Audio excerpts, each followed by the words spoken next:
हर हर महादेव। नमस्कार, स्वागत है आप सभी का हमारे इस यूट्यूब चैनल सनातन सत्य ज्ञान में। हरे कृष्णा। सभी को एकादशी पर्व की बहुत बहुत बधाई। आज के इस वीडियो में हम जानेंगे कि कैसे करें मार्गशीर्ष मास की उत्पन्ना एकादशी 2025 व्रत का पारण।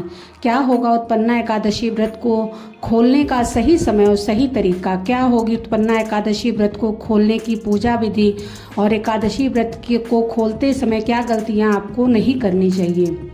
तो यह सब जानना चाहते हैं तो वीडियो अंत तक जरूर देखें। साल में आने वाली सबसे बड़ी और खास एकादशियों में से एक है उत्पन्ना एकादशी, क्योंकि इसी दिन भगवान श्री हरि विष्णु के शरीर से एकादशी माता प्रकट हुई थी। इसी दिन को एकादशी माता के जन्म दिवस के रूप में भी मनाया जाता है और इसी दिन से संसार में एकादशी के व्रतों की शुरुआत हुई थी।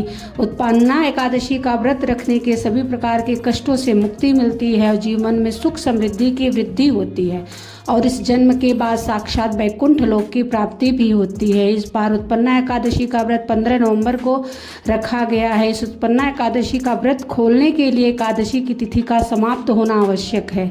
इस बार एकादशी की तिथि समाप्त हो रही है 16 नवंबर 2025 रविवार को सुबह 2:37 पर। केवल एकादशी की तिथि खत्म होने पर एकादशी का व्रत नहीं खोलना चाहिए, क्योंकि एकादशी के बाद चलने वाले हरिवासर के समय भी उत्पन्ना एकादशी का व्रत नहीं खोला जाता है। इस बार यह हरिवासर का समय समाप्त होगा 16 नवंबर 2025 रविवार को सुबह 7:10 तक। आपको 16 नवंबर को सुबह 7:10 तक ही अपना उत्पन्ना एकादशी का व्रत नहीं खोलना है। सिर्फ द्वादशी की तिथि में ही एकादशी का व्रत खोला जाता है। एकादशी के बाद द्वादशी की तिथि का आरंभ होगा 16 नवंबर 2025 रविवार को सुबह 10:38 से और यह द्वादशी की तिथि समाप्त हो रही है 17 नवंबर 2025 सोमवार को सुबह 4:47 तक। 16 नवंबर को द्वादशी पर ब्रह्मा मुहूर्त सुबह 5:09 से सुबह 5:57 तक रहेगा। सूर्योदय सुबह 6:44 पर होगा। सूर्यास्त शाम 5:26 पर होगा। इस दिन द्वादशी की प्रातः काल की पूजा का शुभ अमृत काल 7:31 से सुबह 9:17 तक रहेगा। काल में भी अपना उत्पन्ना एकादशी का व्रत ना खोले, ना ही द्वादशी की पूजा करें, वरना आपका एकादशी व्रत करना असफल हो जाता है। आइए अब जानते हैं उत्पन्ना एकादशी व्रत को खोलने का शुभ समय और मुहूर्त क्या रहेगा। इस बार आपको 16 नवंबर को उत्पन्ना एकादशी का व्रत खोलने के 2 शुभ मुहूर्त मिलने वाले हैं। पहला मुहूर्त है सुबह 7:15 से सुबह 8:45 के बीच और व्रत खोलने का दूसरा शुभ मुहूर्त है सुबह दोपहर 1:10 से दोपहर 3:18 के बीच। इन्हीं 2 तय शुभ मुहूर्त में आप अपना एकादशी का व्रत खोलने से आपको इस एकादशी व्रत को भी करने का संपूर्ण फल भगवान श्री हरि विष्णु से प्राप्त होगा। आइए अब जानते हैं उत्पन्ना एकादशी व्रत को खोलने की यानी उत्पन्ना एकादशी व्रत का पारण करने की संपूर्ण पूजा विधि क्या है।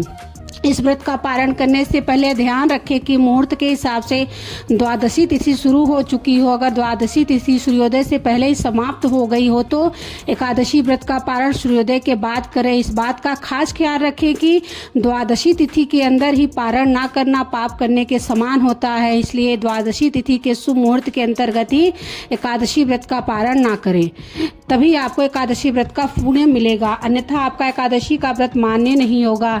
इस व्रत का पारण समय सुबह यानी प्रातः काल का ही होता है। व्रत करने वाले श्रद्धालुओं को मध्याह्न शाम के दौरान व्रत को तोड़ने से बचना चाहिए। अगर किसी कारण से कोई प्रातः काल में पारण नहीं कर पाया है तो उसे फिर मध्याह्न यानी शाम के बाद ही एकादशी के व्रत का पारण करना चाहिए।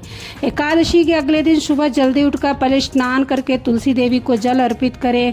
एकादशी की 2 तिथियों पर तुलसी देवी को जल नहीं दिया जाता, इसलिए द्वादशी की तिथि पर सबसे पहले तुलसी देवी को जल देना आवश्यक है।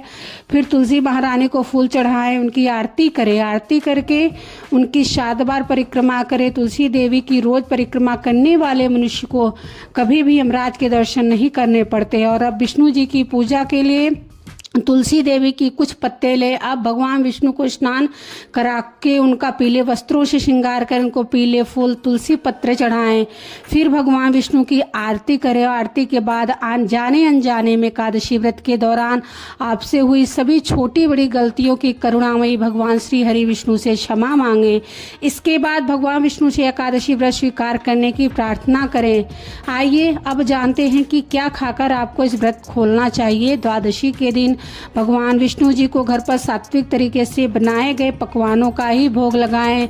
यह पकवान मीठे या नमकीन दोनों हो सकते हैं। यदि आप द्वादशी के दिन मीठे चावलों का भोग लगाते हैं तो हो सके तो यह और भी अधिक शुभ माना जाता है, क्योंकि द्वादशी के दिन पीले मीठे चावल खाना बेहद ही शुभ माना गया है। एकादशी के व्रत में चावल खाने पर रोक होती है, इसलिए द्वादशी व्रत को खोलते समय चावल खाकर ही व्रत खोला जाता है। मान्यता है कि एकादशी के दिन चावल खाने से शरीर छोड़ने के बाद वह मनुष्य रेंगने वाले जीवों के रूप में जन्म लेता है, लेकिन द्वादशी को चावल खाकर एकादशी व्रत का खोलने वाला मनुष्य मोक्ष प्राप्त करता है। एकादशी व्रत का पारण करने के लिए पकाए जा रहे भोजन में गाय के शुद्ध देशी घी का प्रयोग जरूर करना चाहिए।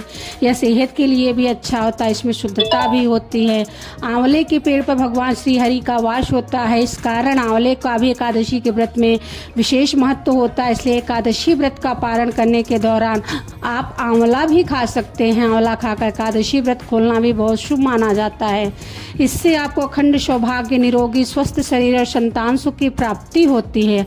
आप द्वादशी के दिन एकादशी व्रत खोलने के लिए जो भी सात्विक भोजन बनाओ, उसी भोग और भगवान श्री हरि विष्णु को चढ़ाई गई तुलसी की पत्ती को पानी के साथ लेकर ही अपना व्रत खोले। पर यह ध्यान रखिए कि एकादशी व्रत का पारण किसी मीठी चीज से भी किया जा सकता है। व्रत के पारण के लिए आप भगवान श्री हरि को भोग में मिठाई और मौसमी फल भी दे सकते हैं। पारण के भोजन में सेम की सब्जी खाने का भी विशेष महत्व माना जाता है। विशेष तौर पर एकादशी के व्रत में सेम को कफ और पित्त का नाशक माना गया है। ऐसे में एकादशी व्रत का पारण करते समय सेम को एक अच्छे भोजन पदार्थ के रूप में देखा और माना गया है।